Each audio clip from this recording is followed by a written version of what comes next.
Hi, everyone. Hope everyone's having a great morning. If you've never joined a live before with me, I'm Lauren Conlin. This is my channel. It's Pop Crime TV, but this is my co-host, Jarrett Ferrantino. Jarrett, say hello. Hello, good morning. Jarrett's my co-host on our show, Primetime Crime, which drops every Friday on YouTube. And I have it in the banner. So everybody go follow that at Primetime Crime Show. So yeah, I did not set up the YouTube in time to get it to stream here. So we're doing it this way. But we have two really important cases that we're going to be discussing today. Obviously, I've pinned a comment. So, Jarrett and I discussed the tragic and horrific case of the Kansas moms, Veronica Butler and Jilian Kelly, on our episode last week. And I had been on this case from the very start through my own podcast, The Outlier, and also with Nancy Grace. And it just really affected me. And I have some of the most recent court docs that are a bit confusing that Jarrett is going to answer all of our questions and go over with us in a bit. But first of all, I want to discuss first and foremost, we all know that if you follow the Karen Read trial, there was a mistrial. That was the verdict, a hung jury. And a lot of people are conflicted on whether or not they are going to retry Karen Read, the Commonwealth. Now, I personally think that it's not going to happen based on Michael Proctor. And just based on the fact that I don't think they'll ever get two juries to ever agree based on the court of public opinion. And I think it's a huge waste of taxpayer money here. Jarrett, he's a former homicide prosecutor in Pennsylvania. If you guys are not familiar with him, I don't know. Jarrett seems to think that a retrial is very, very likely impossible. So, Jarrett, please tell us why you think this is possible. Well, I've been in those conversations and I know how the DAs see the world, okay? And they believe very strongly, so strongly they've pursued Karen Read for a murder charge of John O'Keefe. The fact that 12 jurors didn't necessarily see it that way doesn't really change their mind. Remember, I think it's important to note, Lauren, Karen Read was not acquitted, which means at least one, and in reading the tea leaves of the notes that were sent back from the foreperson, more than one believed Karen Read is guilty and guilty beyond a reasonable doubt. So the DAs have a lot of reasons, I think, undoubtedly they're going to pursue this case again. Number one, they believe Karen Read is responsible. That's clear. Number two, John O'Keefe was a police officer. His death was tragic. They believe Karen's responsible. They're going to pursue it. Political reasons. John O'Keefe's family is behind them. So there are a lot of things in the background here that push that DA back into the courtroom. So, it's early. I think people were prematurely popping champagne on behalf of Karen Read. And my background is as a DA, but I call both sides of the ball, okay? Yeah, absolutely. I get she was not acquitted. She did not walk out of there not guilty, okay? She walked out of there and the jury said, some people looked at this case that we can all agree did not go according to plan for the DAs and still said, despite everything I've seen, everything I've heard, all the defense lawyers chipping away, I still can't make my mind up. Or I believe she's guilty. So that's not an easy thing to live with. Yeah, I guess, and again, Jarrett and I, we go over a lot of this on our episode this Friday, but if the O'Keefe family decides here, look, we can't do this again, what are our other options here to try to get justice for our son? What do you think those are? A wrongful death suit? I mean, I get it. They're not going to just put all this behind them, right? I mean, I don't know. Well, so sorry, wait. Hi, Carrie. Carrie's the best too. I just have to say hi to Carrie. Okay, go ahead. But yeah, say hi to Carrie. Okay. so there are other options. Sadly, they all end up in a courtroom asking the very same people questions. So it's like, and if Karen is ultimately convicted, it helps their civil claim. So people, I'm sure your educated and informed viewers understand there are two courses here, civil and criminal courts, okay? Yes, John O'Keefe's next of kin can pursue Karen Read in a civil court, and the burden is lower there. That's by a preponderance of the evidence as opposed to beyond a reasonable doubt. Mm-hmm. Aren't just lawyer words, those are significant. You could say, hey, Yeah. I believe the car was going in reverse 24 miles an hour. It's not beyond a reasonable doubt, but it's pretty likely here. Civilly, she could be held responsible. In criminal court, not so much. It's got to be to a reasonable doubt. Can you read Tommy's comment? Do you see that on the screen? Don't. What's Tommy's Oh, comment? you don't see the comment? Oh, I didn't know you couldn't see the comments. Only I Jason can see could them. see it here with me. What is it? Okay, well, I'll just tell you. Tommy says, but you have to realize the defense cut 80% of their case as well. They didn't even bring in the Quantico phone analyst. And this is, I mean, I kind of thought the defense at that point, Tommy, I didn't think they needed to bring in all these people because I kind of thought their case was closed based on Trooper Paul and the state's own witness, the medical examiner. So that's kind of what I So thinking, Tommy makes a really good point. When Yeah. you're in the middle of that trial, although you go in and you say, I have all these experts listed on my whiteboard, right? Who's coming in, who's not. Yeah. They made a game time decision. They felt that jury was ready to make a decision in their favor. So they didn't call the phone expert. However, here's that question or that comment raises another point, Tommy. And my point is this: in round two, they certainly can call that person. And in round two, the DA's better call a biomechanical engineer, in addition to Trooper Paul, that sees it the way Trooper Paul sees it and the way the DA see it, because you got to fight fire with fire. You cannot send a trooper who's taken a course against two biomechanical engineers. You just can't do that. It's just not going to go your way. Yeah, absolutely. That was the worst thing I've ever seen. Literally the worst thing. And I don't mean to go back to all of that, to Trooper Paul, blah, blah, blah. But yeah, that was traumatizing to watch. But something that we brought up on the show this morning or for Friday's episode is, what about a change of venue if they decide to do this? Would that benefit anyone? And, you know, Jarrett, you kind of were like, yeah, maybe, but I think it's going to, if it gets retried, I think it's going to stay in Dedham.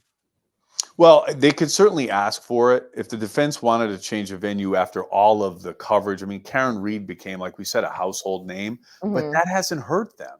You know, people have looked at this. The majority of people, certainly the people we've seen online, see it the defense's way. They've looked at this and said, hey, the Commonwealth hasn't met their burden. So the pre-trial publicity for round two doesn't necessarily hurt Karen Read. And really, that's a conversation. It's truly a decision that's made by Judge Bev when they're asking the prospective jurors for round two, have you heard of the case? Inevitably, the answer is yes. And have you heard enough about this case where your mind is made up, your opinion is fixed? And if a juror sits there and says, hey, look, I know about the case. I know the claim is that she ran John over and she's charged with murder, but I can keep an open mind. That person is likely to be a juror. I go back to the fact that every person that learns about this case, generally speaking, is one side or the other staunchly. There are very few of us that can see, but okay, I kind of see that. I kind of see this. And look, I had this epiphany the other day, and this might bother certain people. It might, I mean, maybe people don't care, but I really just don't think that the 2:27 a.m. alleged Google search matters at this point anymore, only because I just don't believe that she hit him with her car based on what I heard from the experts and the evidence and the medical examiner and the body. I'm kind of like, I don't give a shit about the 2:27 a.m. Google search anymore. So the state can stop trying to prove that it didn't happen, and the defense can kind of stop talking about it. And the defense kind of did stop talking about it. They didn't really seem to bring it up a whole lot in their closing statement, which I thought was good. So, well, there was certainly enough about it during the trial, but you never know what a juror is really going to hang their hat on. I know, like, looking at this, obviously that's a huge issue, and it needed to be augured into the ground and developed in the trial, but There Yeah. are just things that I've talked to hundreds of jurors over the course of my career. And, you want them to come back and say, boy, the evidence you highlighted was exactly what did it. And you're like, and a juror will tell you some outrageous thing or something they essentially made up or concluded that wasn't even said in the courtroom. And you're like, damn, how did they see it that way? So again, that was a pretty big, significant point. Yeah. And amongst a series of big points that were made and scored by the defense, in my opinion. Tommy just said, because you can't read these, Jarrett, he said, I'm baffled how any of the evidence was allowed in with no chain of custody. How did that happen? They can't fight that either now that it's admitted, correct? Well, there's a thing called the law. Another good question, Tommy. So there's a thing called the law of the case. Typically on chain of custody issues, you enter into a stipulation with the other side as long as there's not an identified problem. So that becomes kind of the law of the case. However, if they want to raise that issue now in front of Judge Bev, they can make it. They haven't waived the argument. She could say, like, in her mind, she's saying nobody made this challenge before. It didn't appear to be an issue as far as compromising any pieces of evidence or anything of that nature. But the real question I think you're asking is, could that claim be made now? Yes. This trial is basically like a clean slate as far as what objections could be made. And I always go back to Bill Cosby. I was at Bill Cosby's trial when the jury hung. And then Cosby was retried and ultimately convicted. New evidence came in trial too, if you remember. That 5 other victims were able to testify about what we call in Pennsylvania 404B evidence, okay? Other women that he did this to. The first jury didn't hear that. The second jury did, and he was convicted and ultimately released for other reasons, not the merits of the case. Right. So I use that analogy to make the point to Tommy that round 2 is a clean slate in many respects, and other evidence could come in. But here's where your hands are a little tied.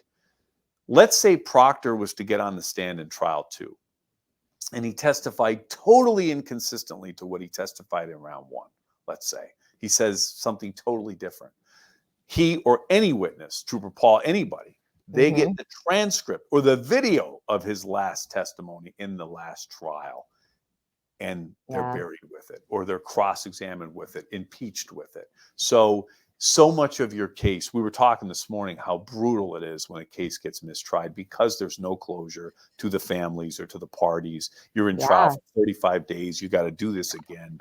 And you feel like what you did wasn't enough. I mean, the public watching it, we're like, wait, what? I remember being like, I have no skin in the game here. And I'm like, I can't do this again. I literally cannot watch this whole thing again. But let's point out, it's hard to get motivated too. It's hard to get yourself back into that place, to go back into battle. That Lally's got to get himself ready to go. He's got to tweak his strategy. He should not try it again. I don't think he should. Well, and that's a good question too. They could make a change as far as who the lead was.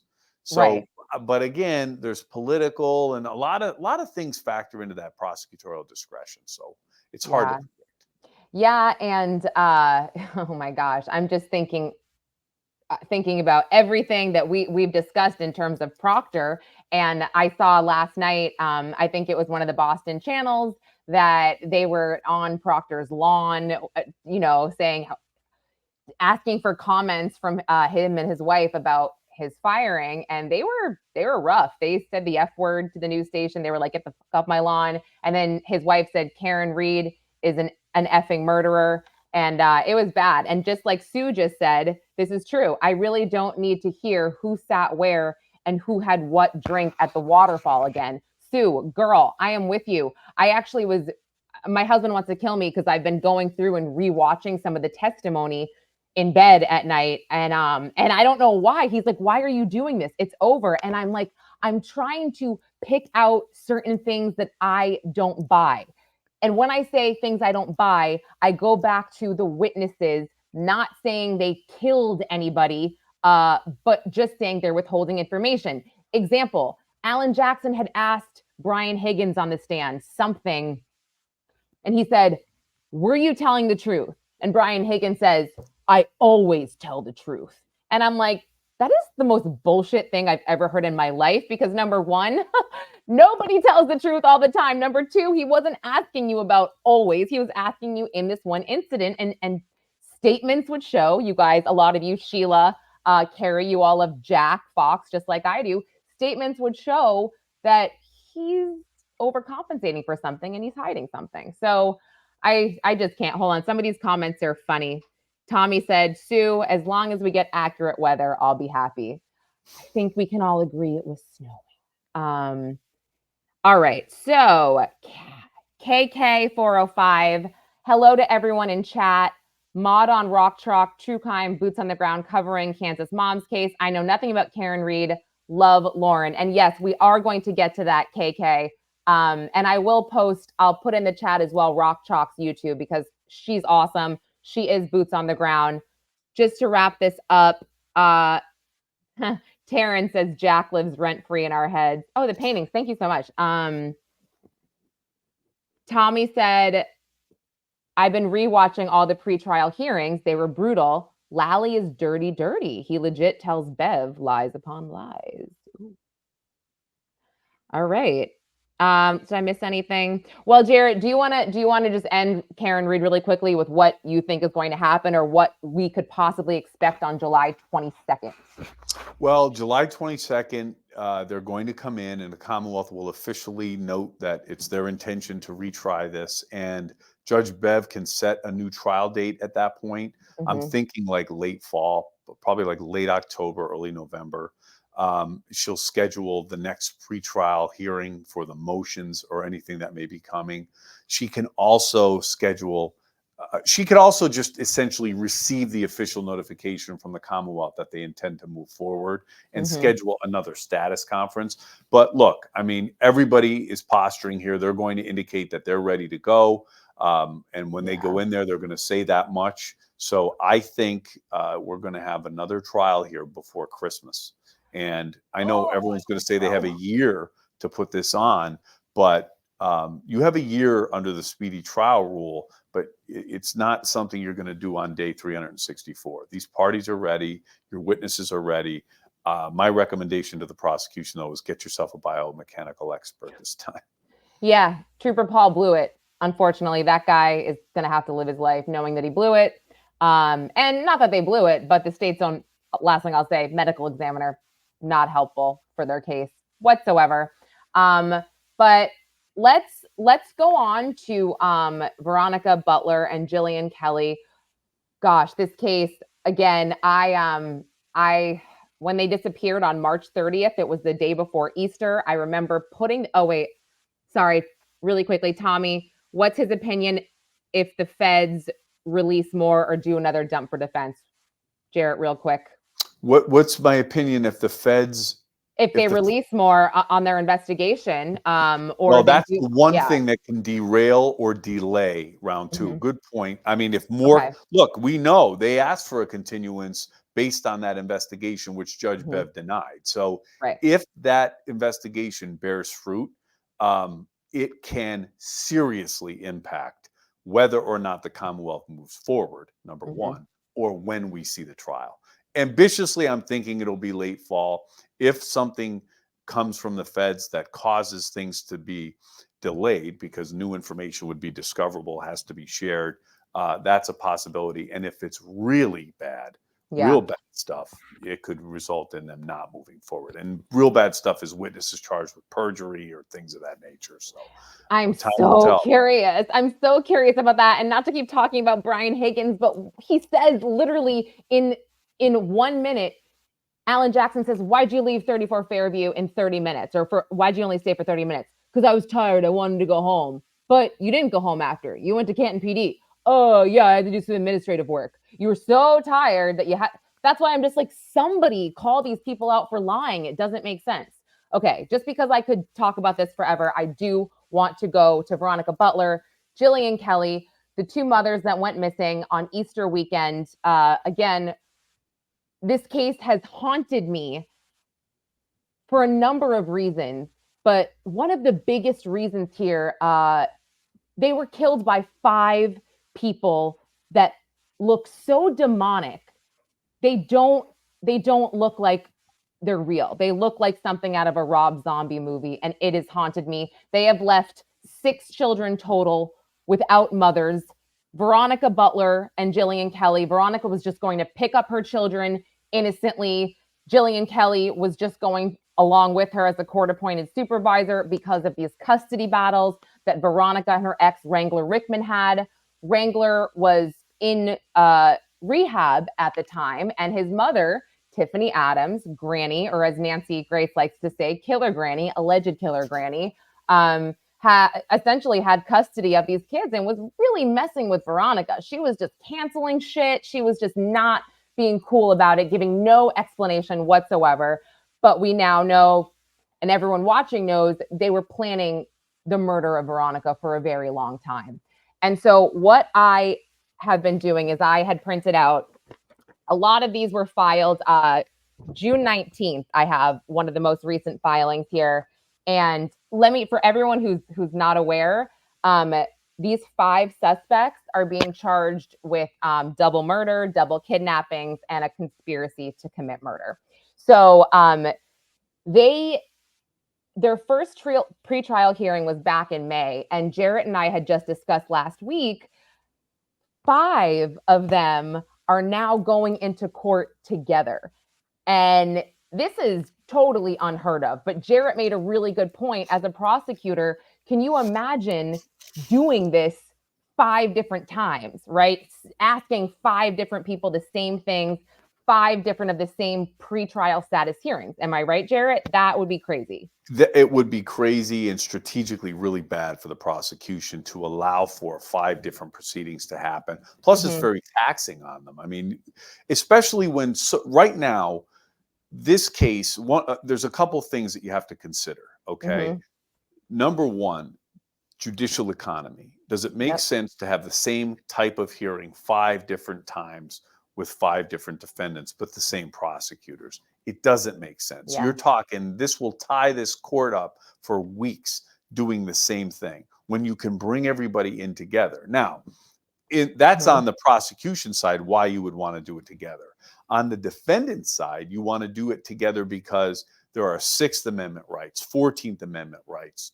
What 6th Amendment is basically the right to confront any evidence against you. That's the confrontation clause. The 14th Amendment rights we're talking about are your due process rights. Like, you have the right to be present and challenge what's being said, what's being offered against you, the charges against you. And then they also make a judicial economy argument and a prejudice argument. So in all likelihood, you're going to see these 5 tried together, unless, and one of the things we talked about was, one of them turns state's evidence or their defenses become antagonistic, where Adams is saying Grice is responsible for this, I didn't do anything, and at the same time is throwing him under the bus.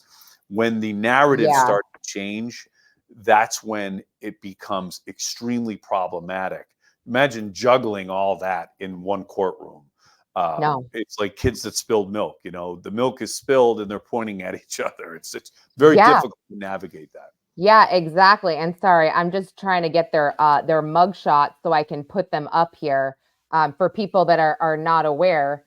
But what's also been pretty interesting throughout this is, allegedly Tiffany Adams confessed to all of this. This is, there allegedly is a recording, and this is from an affidavit from the OSBI early on. And yes, I added Rock Chalk's YouTube as well, because she goes and she investigates on the ground. And somebody just said, the courtroom is so small, it's not safe. Someone else just said, KK, it doesn't necessarily mean that they will combine trials for all 5, just status hearings, Jarrett. Is that correct? That is. At this point, that's as far as they're willing to go. Again, those things we talked about are the factors the judge is going to have to consider in whether or not the trials are going to be combined. The actual trial itself is another consideration. Whether or not they're going to be separated. But all of those factors we said are exactly what's going to be factored into the ultimate decision. I can't see all 5 of these folks going to trial, by the way. I think that's worth noting. But, wait, really? What do you, but why? I see a plea coming, but because Grice, according to the affidavit, has made an admission, Adams has made an admission. Now it's probably a matter of who gets to the table and makes a deal first. My experience. I can't see 5 defendants. They certainly have the right to, and I'm only speculating, but somebody's coming to the table for a deal here. Oh, wow. Okay. And that's really interesting. I mean, I guess if anybody was going to do that, maybe Cora Twombly. I don't know if anyone who knows the case agrees. I have a few things, but Taryn asked, do they all have indigent appointment lawyers?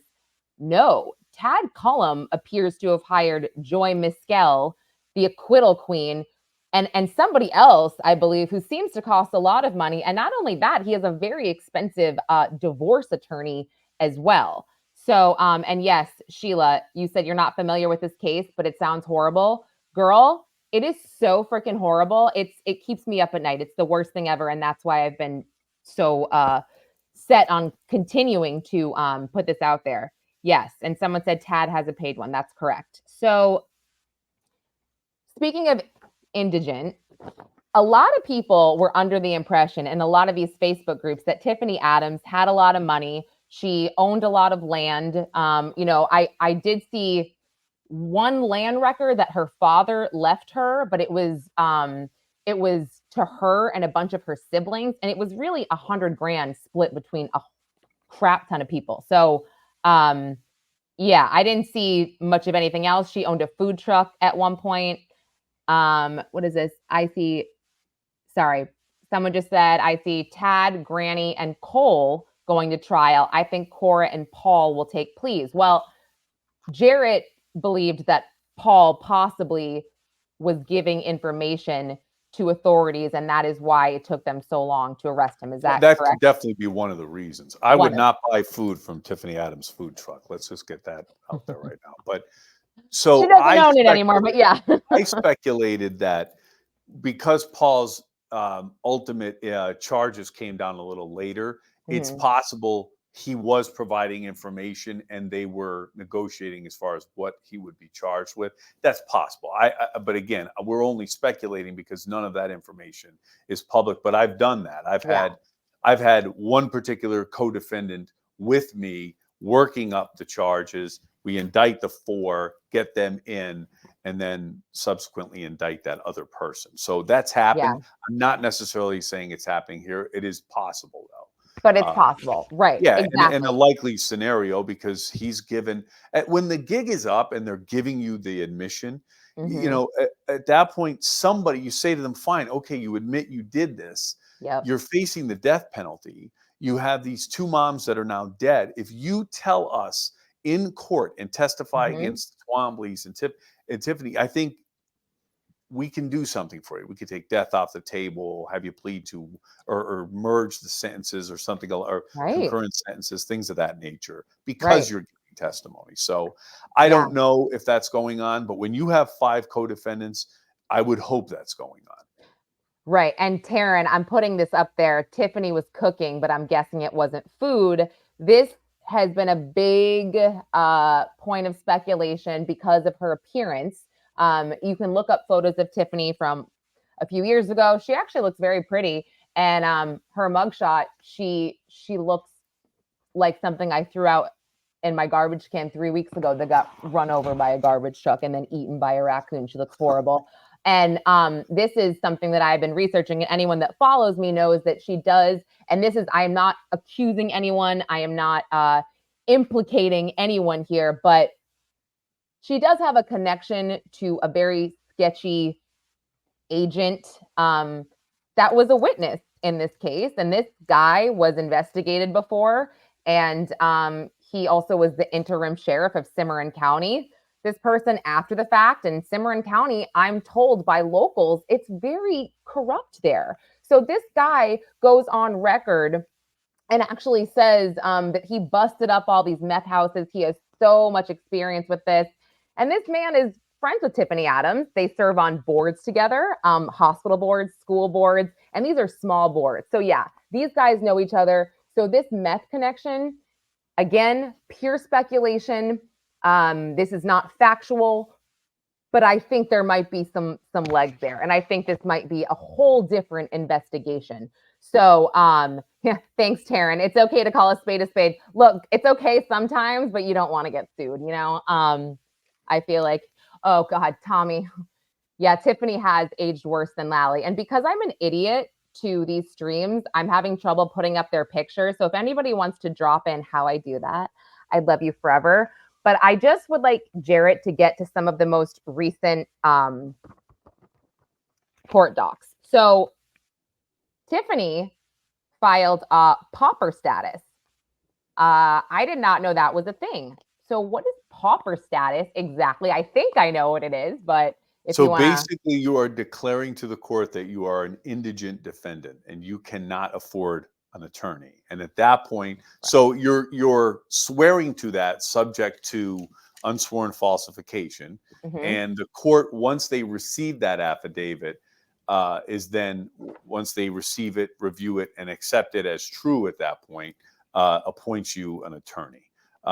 She has several attorneys. I'm looking at these filings. Looks like there's 4 attorneys working with Tiffany at this point. Yeah. Now, when the death penalty's on the table and a pauper's affidavit has been filed, you can bet Tiffany Adams is going to get experienced, well-versed public defenders for free, you know, on the taxpayer's dime. But that's our system. Oh, so that's what all of this is. So OIDS will not be, they will not be her lawyers through the trial? No, they may be, but it's indigent. Yeah, so basically they'd be paid through the court, though. I don't know how they'll necessarily work it. The bottom line is she's saying through some conduit, we had a conflict. So when you have, that's another issue why multiple defendants creates a problem. Most counties have one public defender's office, okay? So if you have 5 co-defendants and the public defenders represent one of the co-defendants, those 4 still need lawyers. You got a problem. So you go to what's called your conflict office or your office of indigence. That's how some places pull lawyers right out of the bar association with certain qualifications to take cases like this. And then the county pays them. So that's what's going to happen here. That's why, in addition to the million other reasons why having 5 co-defendants is tough, that's one of the major first hurdles you have to deal with. So everybody should know that. Everyone following this, Tiffany had to file this so taxpayers would pay for her attorney, and that she doesn't have to. She also says on this current employment, self-employed farmer rancher before arrested, and she made $1,000 a month before being arrested. And all of her real estate has been sold or in the process to cover bank loans. I have not received any money for a 2017 Ford pickup, I guess, that she was trying to sell. I don't know. But yeah, that's what this says. She says she owns 2 American Express cards that she hasn't paid off. And yeah, that's interesting. This is, I'm kind of pissed. I get it, Jarrett. Every defendant is entitled to their constitutional rights. It just is so bothersome that she could allegedly commit a heinous murder like this and the people have to pay for it.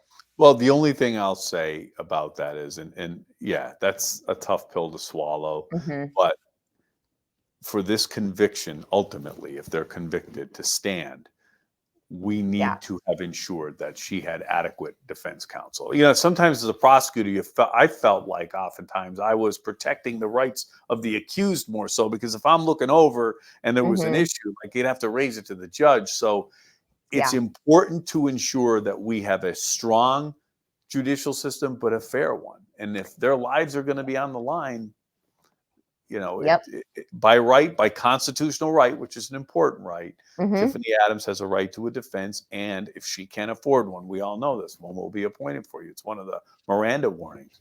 Yes. And I was able to get the mugshots up on the screen. Thank you, Tommy. You're awesome. And look at Tiffany. Look at her face. I can't. Something went very, very wrong there. Gang who can't shoot straight. Yeah, oh my God. So I also want to bring this up. I did hear from someone, Jarrett, that, so Wrangler is in this court-appointed rehab where he really can't have too much communication with the outside. And now you have his mother, Tiffany, who's, in jail for allegedly murdering 2 women and kidnapping them. And she's allowed to write him these intricate letters that I'm told she's writing. And he's allowed to write her back. And that's all fine, even though they're both in these places where maybe they shouldn't be communicating. Yeah, I think so. Tiffany Adams would have the right to mail and communicate. And while in rehab, maybe they can't talk on the phone, or that facility can't receive calls from an inmate. Really, the only way they'd be able to communicate is through email of the jail, and email on the other end with Wrangler and rehab, or letters. Yeah, so there would not be a prohibition for them to be communicating. It's okay. Yeah, I'd like to see what those letters say, but it's okay. Yeah, I guess I'm just curious because, Wrangler is also indirectly involved with this. So why would that be allowed? Nunya just said, how is that not a conflict? And I guess I don't understand that either, because I'm like, so she's his mother. The fact that she could communicate with her son, look, I'd like to know what's in those letters, but you really can't stop them from communicating with each other. So long as she's not attempting to influence his testimony, which would be a crime. Which is why I'm saying I'd like to see what's in those letters. But look at Casey Anthony. Her parents would come in to visit her in person. They were involved. They were witnesses in that case. You're right. And they would come in and meet with her. And those were often animated visits. But these folks, look, like when the cameras go off and the lights go down, they're just people in a small town, and they're going to communicate, and they're going to find a way to communicate with one another.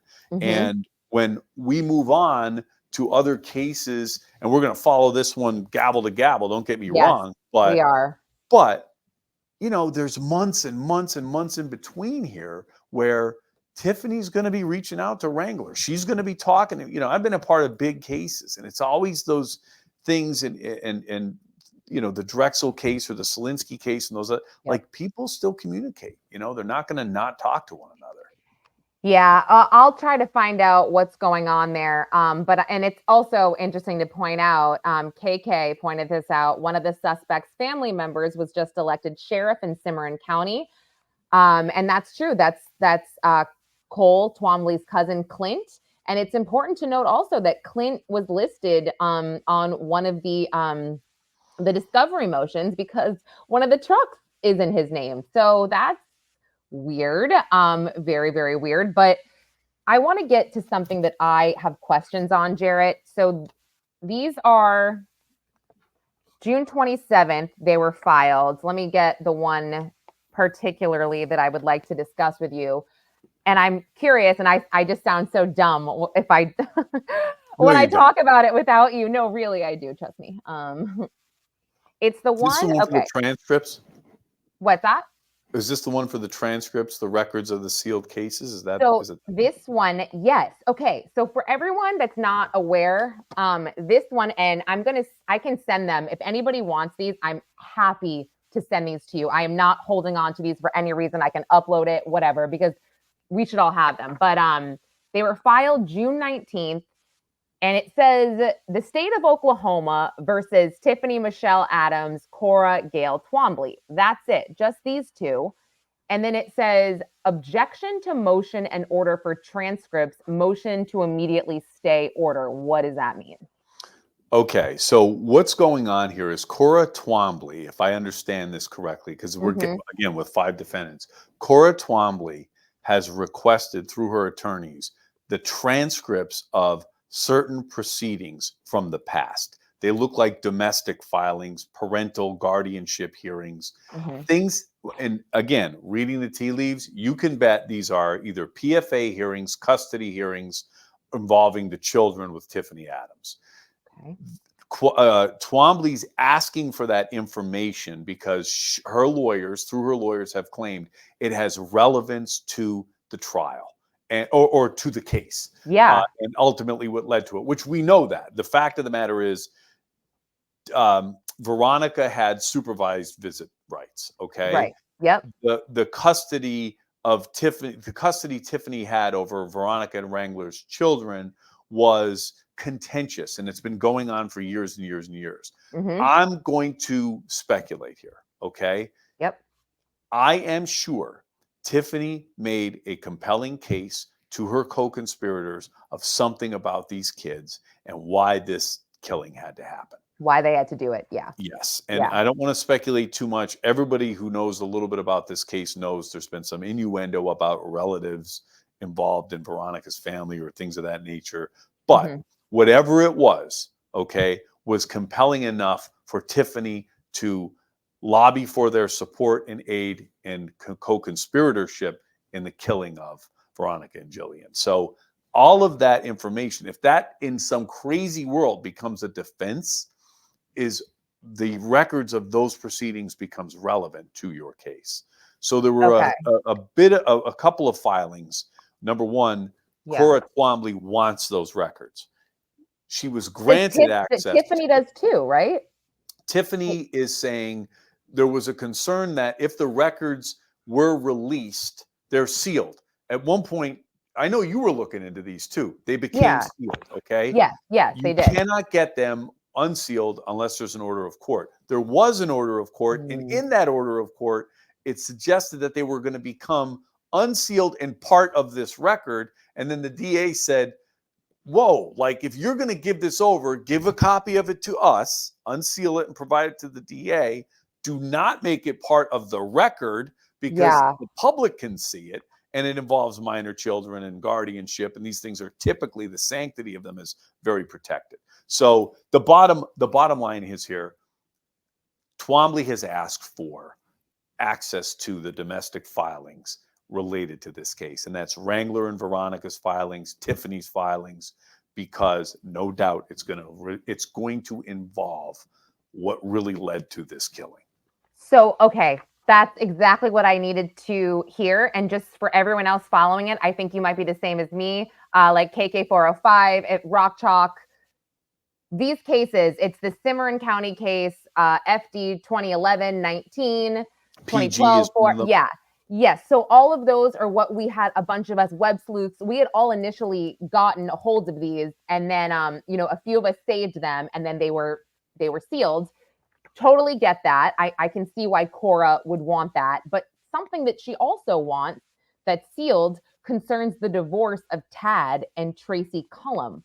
What would that have to do with anything? And if anyone in the comments knows what that would have, I'm just confused there. Well, again, I don't know what it would have to do with that other than there are claims made in that divorce that have some relevance to what led to it. There's got to be some casual connection to these proceedings. And that was part of the issue too, because the state said, look, I know you're asking to unseal these. We need to know what is the reason you're asking the court to unseal them. What's the connection? Like, where does it end? We're just going to start, asking, Tad's divorce. He was sued by a creditor. Like, show me where the connection is. Even if it's called a proffer, even if it's a vague thing. It's like, hey, Tad's divorce. Tad got divorced because he was involved with Tiffany. Something like that. Right, and that's the claim that's made. So, they're co-conspirators. It was Tad and Tiffany, again, speculation, that sought the assistance of the Twombleys or Grice here. And again, it's only showing how far back their relationship may go. I don't know. But there's got to be a relevant connection to the crime itself to justify unsealing and providing those records to the 5 defendants in the state. Okay. And then something else that we have here is, so this was filed, let me see. Okay. This one is, did we just do no, this one is June 27th. It was filed. The state's response to defendant's objection to motion overturned. This one just basically says the state has no objection to the reference transcripts remaining unfiled in these criminal cases in Texas County. The state is unaware of transcripts ever being filed in the court file of any criminal case. That just means, like we said, they wouldn't become public once they're unsealed. They would just be provided to the parties and remain confidential at that point. Okay, got it. And then it says, furthermore, the said transcript contains statements of defendants that may be relevant towards guilt or punishment. District 1, which is, that has a reputation of and practice of providing full and open discovery. And the state would ask the court to overrule the defendant's motion and provide said transcripts to the parties per the court's original order. Okay. So that's just making sure the state gets a copy of whatever the lawyers get, the defense attorneys get. Why do they make it so complicated? Why can't they just say that? Because that's how lawyers write. What they're really saying is, if you can get them, give them to us. So I'm like, have them. So, yeah, I'm very confused on that. Okay, well then I need this one. Okay, the order. So this one was filed June 19th, Jarrett. Order June grant. 18th was crossed out and 19th written in. Did you see that? Is Yeah, that why? Yeah. Why is that? Because I don't know. It was clocked in wrong, I think. Weird. So. Okay. Well, this one says on Wednesday, May 15th, the examining magistrate in these cases issued a first discovery order containing the following: discovery in these cases. It is therefore ordered, counsel for the defendants in these cases are allowed to view and inspect any and all items of physical evidence at specific times and places to be agreed upon by the parties. So, I mean, I think that we had discussed this in our last episode, that discovery for this case is going to take forever. It's literally going to take forever. We discussed this and we were 100% right of what's going on here. Mm-hmm. The magistrate, so there's two hearings. There's a preliminary hearing. That is a constitutional hearing that basically says, hey, if you're going to be held in jail, we need to at least appear before a judge and meet the standard. It's more likely than not you did this and you're the person responsible, so you go back and sit in jail. That's your preliminary hearing, not that beyond a reasonable doubt standard. Okay. That preliminary hearing happens in the months immediately after the arrest. Typically, it's obligated to happen sooner, but they typically get delayed in cases of this magnitude.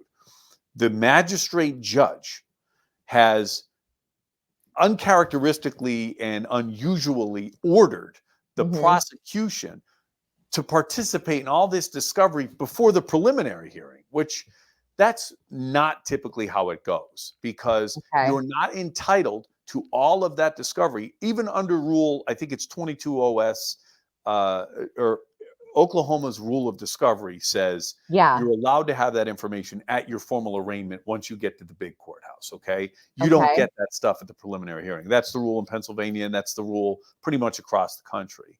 This magistrate was saying, not only do you provide laboratory information and all this stuff way ahead of schedule before the preliminary hearing, you're to arrange with the defense to meet and look at all the physical evidence. Now, that's a heavy lift for the prosecution to meet that. It's premature for that to happen.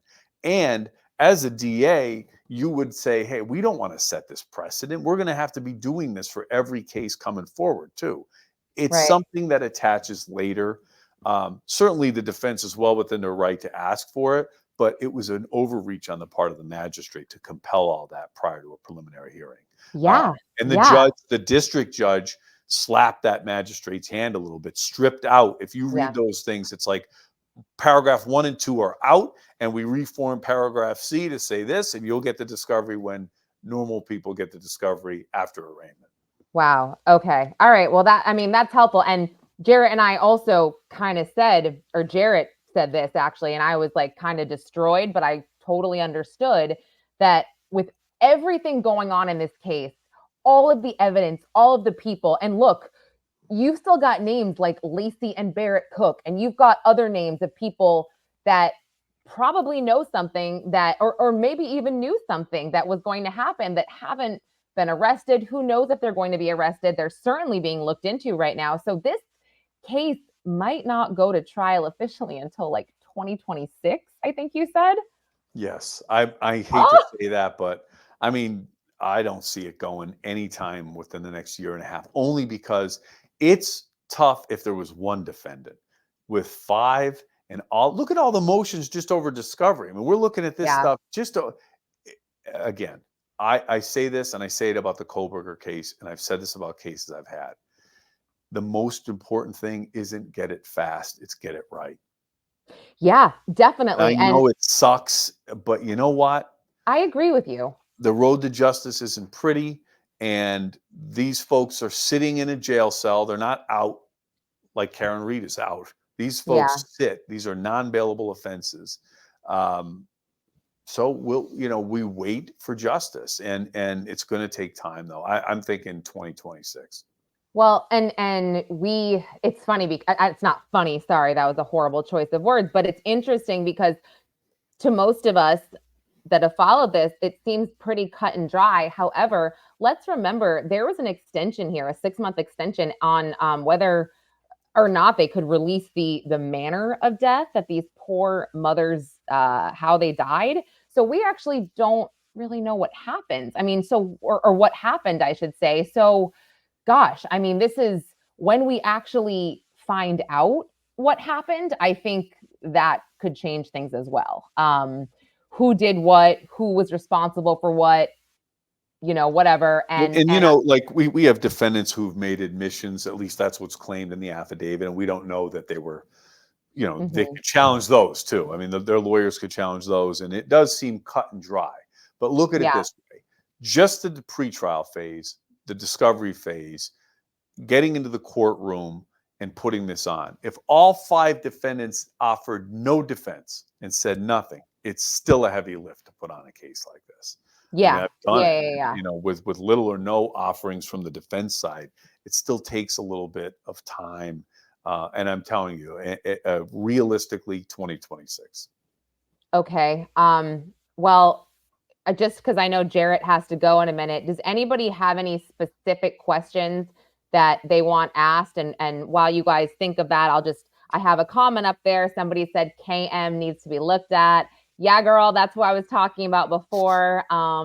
Who you know what I'm talking about. The agent that busted up all the meth houses and claimed that yeah, he's really good at that, and I feel like I have a hunch at who he was giving it to distribute, but that's speculation. And we all know never get high on your own supply. It looks like Tiffany Adams didn't really listen to that, but again, speculation. So I'll take that comment down. But yeah, okay. Well, hopefully we've made things a little bit clearer, or Jarrett, I should say, has made things a bit clearer when it Maybe comes we to made some it of more these. complicated. I hope not. No, I don't think you did at all. I think honestly, I think and oh, it's I want to point out that the judge had said they are going to have these pretrial hearings, I believe, every third Wednesday of the month. Which is good. So, Which is good. The judge is going to continue to hold the parties' feet to the fire. That's good. They're not going to get lost in this discovery mess. That doesn't mean it's going to be quick, but I'm glad to hear that. And I've been on cases where, when you go into those proceedings, the judge is going to give you a to-do list. You're going to have to be accountable for what's happened in the yeah, last 30 days. And that's a really good sign. So it's a sign yeah. that things are going to move a little bit more efficiently maybe than they are in Idaho. Huh. Yeah, I mean, I really hope so. And something else that some of the locals pointed out to me was that there are more God's misfits in this area, in this county, and a lot of people are kind of nervous to come forward and share. So it's kind of sad. And Rock Chalk just asked Jarrett where you're from. Jarrett is from Pennsylvania. He was the ADA in Pennsylvania for 20 years. He just retired basically 2 months ago. 2 months ago. How many? So in April, after 20 Okay. years. So Wow. but I'm in northeastern Pennsylvania. I have a law practice here. In addition to being a DA, I've run a law firm too. So I was doing 2 jobs, but I'm here in northeastern Pennsylvania. But I've had cases pretty much everywhere, and really enjoy doing this now. This is a lot more fun than actually having to prosecute cases. Well, I'm going to brag on you. So you guys can all watch Jarrett on Crime Nation on the CW. He's currently on like 4 or 5 episodes for that show. And if you know the case of Brittany Drexel, he was the Drexel family attorney. So he's on Dateline, 2020 talking about that case. You can find him. And obviously you can find him on our Friday show, Primetime Crime. But really quick, Lauren, Kevin McIntyre, that's the agent that I was discussing. He's suddenly not on Brady Giglio list. He was listed in the beginning of the case. How might that occur? This is what I had said at the beginning, Jarrett. He was on the witness list because he worked for the Cimarron County Sheriff's Office, and now he's not. I did not know that either. But again, I thought he shouldn't have been on the list to begin with. And I actually called the OSBI and said something. And I was like, he has connections to Tiffany Adams. Why the hell is he a witness? But that could be why. Well, right? he could have been taken off for a bunch of different reasons, but any of the 5 defendants or the prosecution could call him. So because he's not on a particular list doesn't mean he's off the hook. Okay. And someone said Ferrentinos from Pennsylvania. And Rock Chalk says Coburger area. Yes. Coburger. Yes. So Coburger was found and born and raised about 20 minutes from me in the Pocono region. Oh, wow. I don't think I knew that, actually. Yeah. So, that's why that was kind of I've done a lot of stuff on the Coburger case, and it was because he was found here. And for a time, there was a lot of focus in this region on him. Right. Well, that makes sense. Well, everybody, Jarrett and I plan to stay on this case. Obviously, like if you follow me, you know, I've been on it since the beginning. I've roped in Jarrett he's been so instrumental for me in explaining everything that I need to know about these documents because I am glued to them. I am so following this. I just think justice cannot come soon enough. And it guts me. It destroys me once again that these kids are without a mother. So again, we will plan to do another live, but we'll also continue the coverage on our show. We talked about this case a bit for our show coming out on Friday. You can see it in the banner at Primetime Crime Show on YouTube. Please, everyone, go and like and subscribe that. You can follow Jarrett on Twitter. I'll put his handle right here. Like and subscribe to YouTube. My little girl checks every day and tells me how many people we have. Or she'll say, "No way! Oh, that's so cute." Okay, so like and subscribe to the Primetime Crime Show. It's right there. I also put his Twitter if you don't have that. Oh yes, Rock Talk. I love Melanie Little. She's awesome. And then this is my YouTube. You can also subscribe to this one as well. So everyone, thank you so much. Like I said, we'll be back, and we can't wait to cover this and just get justice, right? We'll get there. Yeah, we will. All right. Thanks, everyone. Bye, Sue.